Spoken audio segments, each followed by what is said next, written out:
Bonjour. Supposons que vous voudriez atteindre le sommet de votre art, là, champion olympique, 10e dan, président de la compagnie Apple. En fait, devenir le meilleur dans votre domaine. Selon vous, qu'est-ce que ça prend pour s'en approcher et finalement y arriver? Talent naturel, les habiletés, les meilleurs profs, les meilleurs équipements? Allez, on va en discuter de ça. Ben Bergeron, ça vous dit rien, hein? Ben, en fait, c'est un prof de CrossFit, le meilleur au monde, selon certains. Selon lui, là, la performance dépend plus des attitudes que du talent, plus des attitudes que des habiletés, des installations ou encore de l'équipement. Puis ça, mes amis, je suis tout à fait en accord avec ça. Il a développé un outil génial, là, une version de la pyramide de performance. C'est pas nouveau, la pyramide, mais lui, il a vraiment changé un petit peu. C'est très intéressant, puis c'est surtout très révélateur. On va regarder ça en rapport avec nos arts martiaux. Quand on regarde ce type de pyramide-là, on est presque instinctivement, on a tendance à commencer par se concentrer sur les actions à prendre au sommet, les affaires compliquées, les stratégies, les combinaisons, les techniques très sophistiquées. Puis, si vous regardez la majorité des commentaires puis des vidéos disponibles sur YouTube, vous allez voir que finalement, c'est pas mal vrai tout ça.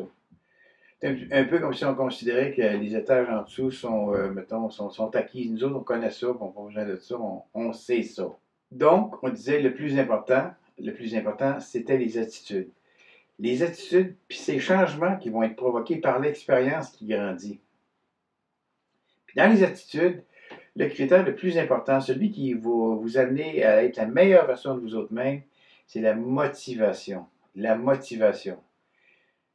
Même le plus talentueux des guitaristes, le plus grand athlète, il n'ira pas très loin sans la motivation. C'est aussi simple que ça. Plus la motivation est solide, plus la personne va aller loin. Plus elle va s'approcher de son plein potentiel. Il n'y a pas d'autre moyen. Il y a deux types de motivation. Intrinsèque, celle qui vient de nous vers l'extérieur, donc qu'on peut contrôler jusqu'à un certain point, et extrinsèque, qui vient de l'extérieur vers l'intérieur. C'est-à-dire celle qui vient des éléments extérieurs, ça peut être quoi? Bien, ça peut être la famille, les amis, la fédération, les médias, les opinions des autres, les critiques. Donc, celles qu'on contrôle pas mal moins, ou pas du tout. Là. Première loi, la motivation intrinsèque doit primer sur l'extrinsèque. C'est-à-dire que la motivation qui est basée sur l'opinion des autres ou les actions de mon entourage, ça doit être contrôlé par moi le plus possible. Si je veux garder cette motivation intacte, il faut s'organiser, déterminer des actions, puis prendre des décisions. Règle numéro 1. Qu'est-ce que je veux faire dans ça, le judo, le karaté ou l'aïki? Qu'est-ce que je veux faire dans ça? En fait, ça, c'est de se fixer un objectif final, se fixer un but. Puis, par la suite, où est-ce que je vais être dans ça dans 5 ans, là? Dans 10 ans? Je serai quoi dans ça dans 10 ans? Une fois cette question-là réglée, il faut se fixer des étapes pour y parvenir. Fixer des étapes. Exemple. Je vais être ceinture dans 5 ans. Bon, 5 ans, c'est raisonnable de penser qu'on peut le devenir. Parfait. Mais ça, mes amis, c'est du long terme. C'est du long terme. Là, il faudra que je détermine des étapes pour parvenir à ça. Okay, c'est trop long, 5 ans. Bon. Par exemple, à court terme, là, demain matin, qu'est-ce que je fais? Demain matin, je me remets en forme. Je vais me remettre en forme pour passer ma ceinture jaune. Dans moins de, mettons, je dis, OK, je me donne 4 mois. Dans moins de 4 mois, ça devrait être possible si je fais du judo 2 fois par semaine. 2 fois par semaine, mais il ne faudra pas que je manque. Mettons, lundi, mercredi, je ne manque pas. Sans manquer. J'en ai parlé à mon sensei qui me dit, lui, me dit qu'à ce rythme-là, je serai probablement ceinture bleue dans environ 2 ans. Parfait. 2 ans. Mais ça, 2 ans, mes amis, ça commence à être du moyen terme. Hein? Là, on touche à du moyen terme. Fait qu'il va falloir qu'on prenne des décisions. Là, maintenant, la décision qu'il faut prendre, c'est, je pense qu'il va falloir augmenter, probablement, en tout cas, le volume d'entraînement. Ça va devenir un petit peu plus exigeant. Écoutez bien, ceinture noire, c'est quand même, ça commence à être sérieux, là. Ceinture bleue, c'est quand même sérieux aussi. Donc, il faut que j'ajoute des activités hors dojo, des stages, des cliniques, des compétitions, En tout cas, quelque chose qui correspond à mes goûts et à mes aspirations en judo, en karaté ou en aïki, dans la discipline. Ça, je vais faire ça, mettons, la première année, mettons, 4 fois.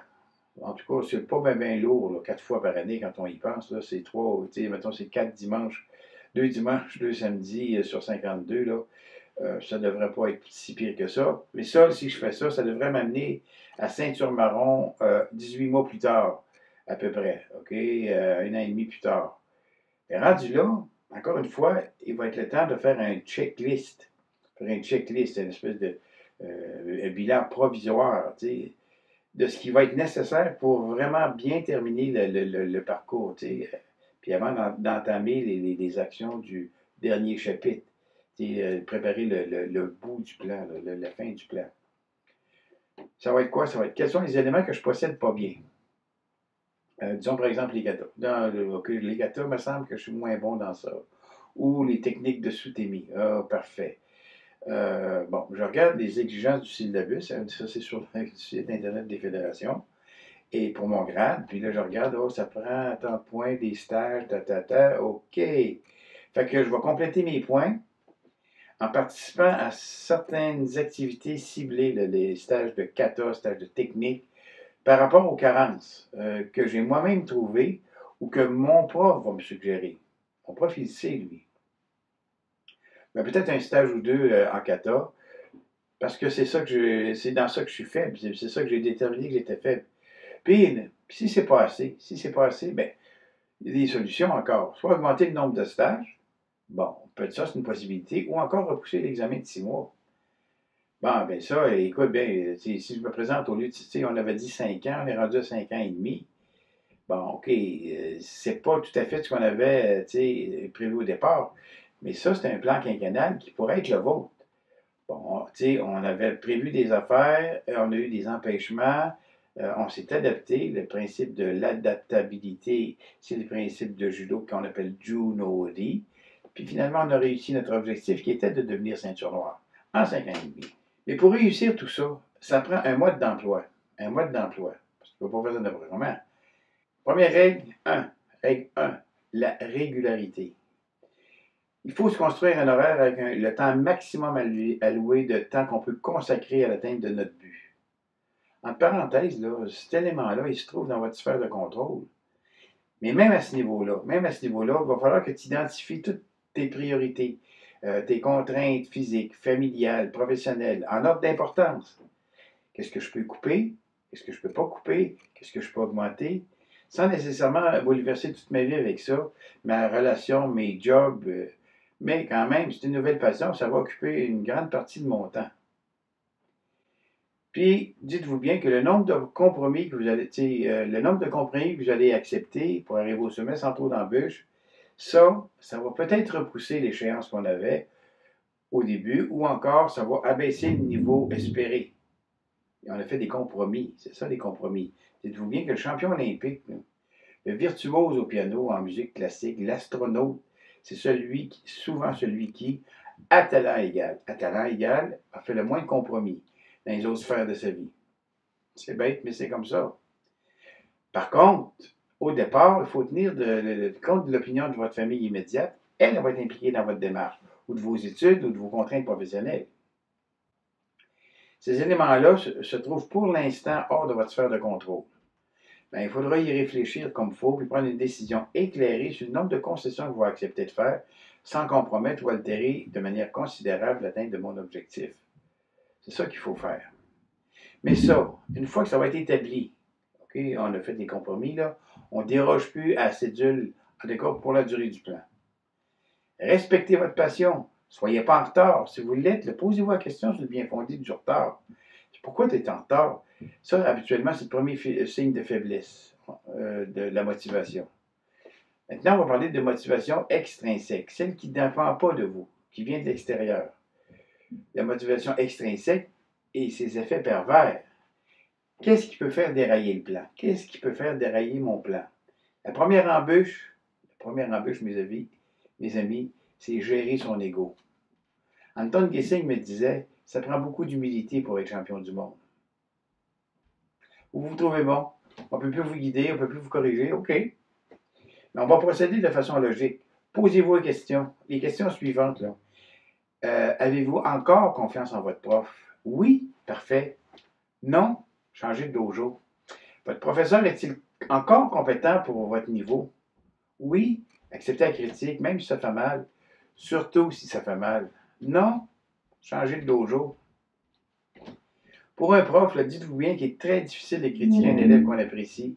Mais c'est notre devoir de prof. On n'est pas là, pour flatter notre monde. On est là pour corriger les faiblesses. C'est pour ça qu'on travaille ensemble. Puis c'est une personne dont la compétence est reconnue par les experts dans votre domaine, là, et n'est pas capable de vous critiquer. Qui est-ce qui va le faire? Qui va vous corriger? Vous allez vous retrouver tout seul, puis je ne suis pas sûr que c'est une bonne décision. Puis ça, mes amis, c'est la première étape marquée vers votre plafond par cette attitude-là que vous allez vous imposer vous autres-mêmes. Vous n'avez pas besoin de personne pour vous mettre des bâtons dans les roues. Vous êtes bien capable tout seul. Premier succès, ça nous monte à la tête, on se considère maintenant comme des experts. On remarque, là, à moi, ça m'est arrivé dans les premières semaines de ma ceinture noire. Ah, je te dis que j'étais arrivé, écoute bien. L'objectif, c'était, mais dans le fond, l'objectif, c'était assez ambitieux. Ça faisait 12 ans que je pratiquais comme j'ai commencé jusqu'à 6 ans, puis comme on ne pouvait pas devenir ceinture noire avant 18, ben, ça peut un peu se comprendre, ça ne l'excuse pas. La surévaluation de notre performance, ça peut s'expliquer, mais vous, quand vous en prenez conscience là, que c'est un problème, il est dans notre sphère de contrôle de ramener ça sur Terre. Donc, ça peut se régler.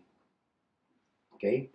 Un autre embûche, là, ça va paraître scientifique et ça l'est tout à fait, l'effet Dunning-Kruger. La pandémie nous en a montré des affaires là-dessus. C'est les recherches de l'Université de Cornell qui nous dit à peu près ceci. L'effet de surconfiance est un biais cognitif controversé par lequel les moins qualifiés dans un domaine surestiment leurs compétences. Ben, c'est précisément parce qu'ils n'ont pas les compétences pour prendre conscience de leurs manquements que des personnes particulièrement maladroites, en tout cas dans certains chapitres du Budo, se trouvent au contraire très bons. Ils se trouvent très inventifs.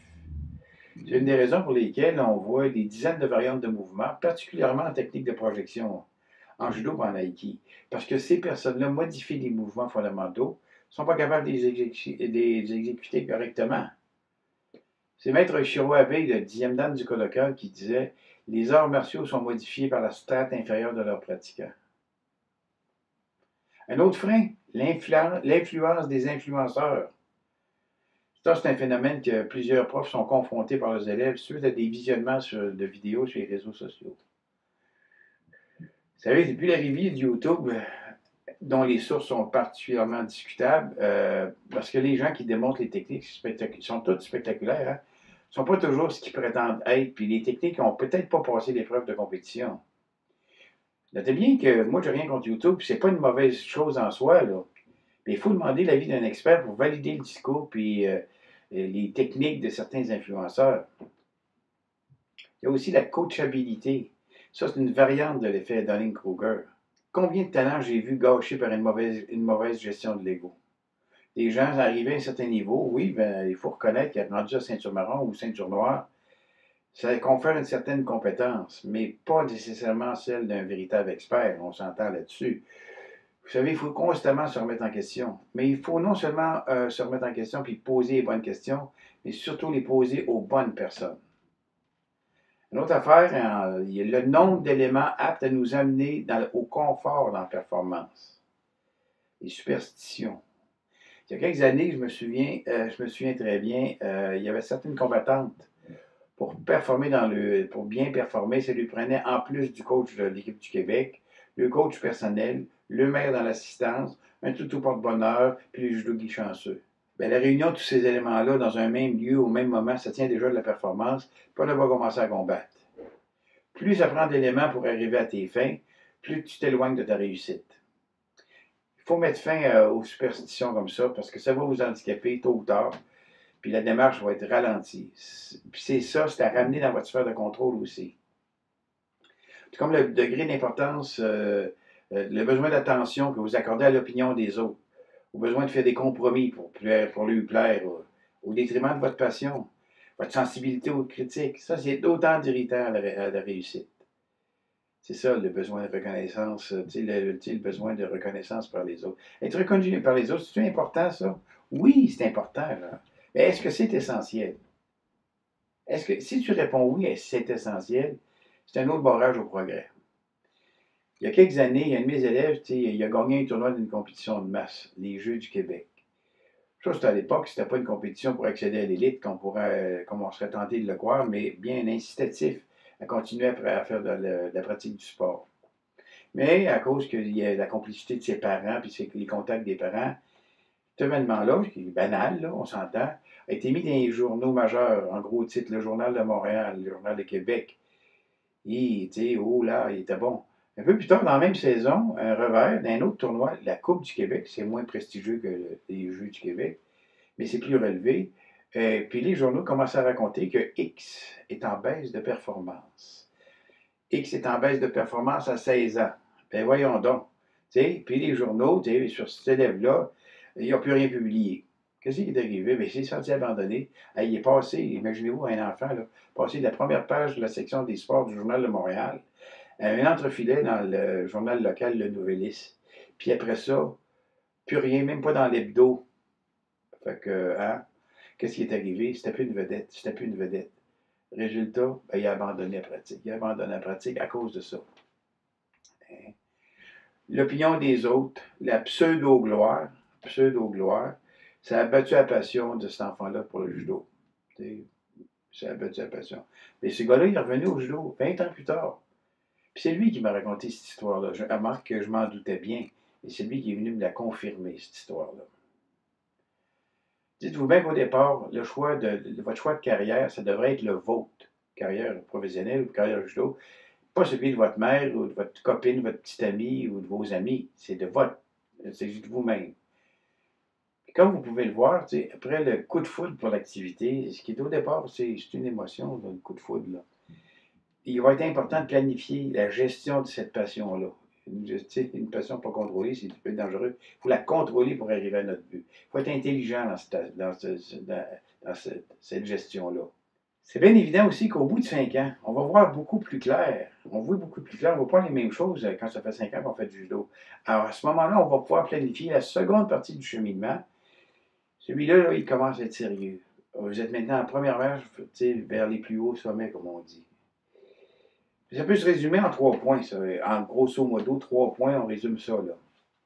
Premier point, j'ai atteint mon but, j'arrête. J'ai ça, je voulais, c'est ça, j'arrête, je suis content comme ça. C'est possible. 2, je continue pour le plaisir. Remarque qu'une ceinture noire qui dépasse 5 ans de pratique après son premier dan, habituellement, ça pratique longtemps, quasiment toute sa vie. 3, j'ai encore des objectifs. Je me fais un nouveau plan quinquennal avec des nouveaux objectifs qui sont un peu plus élevés, ceux-là. Qu'est-ce que ça pourrait être? Ça pourrait être, par exemple, maintenant, je sais que je peux être champion canadien ou champion panaméricain ou aller aux Olympiques. Ou encore, je voudrais atteindre le 3e dan ou les deux. Mais qu'est-ce que je fais à ce moment-là? Qu'est-ce que je fais? Bien, c'est simple, c'est très simple. On reprend la démarche au départ. On prend la même démarche, c'est-à-dire identifier ses priorités, OK? Ses nouvelles priorités, en fait. Quelles sont les contraintes quelles sont pour y arriver? Quelles contraintes je ne peux pas éliminer? Quels seront les effets de ces contraintes-là sur mon résultat? Puis j'évalue mes chances de succès dans les conditions que je viens d'identifier. Puis, finalement, quels moyens je vais prendre pour y arriver? Mais avant tout, il faut travailler sa motivation. C'est extrêmement important. Négligez pas cet aspect-là pour vous et surtout pour vos élèves. J'espère que la vidéo vous a plu. Si c'est ça, faites-nous le savoir avec un like, un pouce en l'air. Vous pouvez activer la clochette pour les notifications puis être informé des nouveaux vidéos qui s'en viennent. Et surtout, abonnez-vous à la chaîne Martialement Vôtre si ça vous intéresse, évidemment. Et moi, ça m'intéresse de vous donner de l'information. En attendant, soyez sur le tapis au moins 2 fois par semaine, sinon plus. Faites attention à vous, portez-vous bien, puis à la prochaine.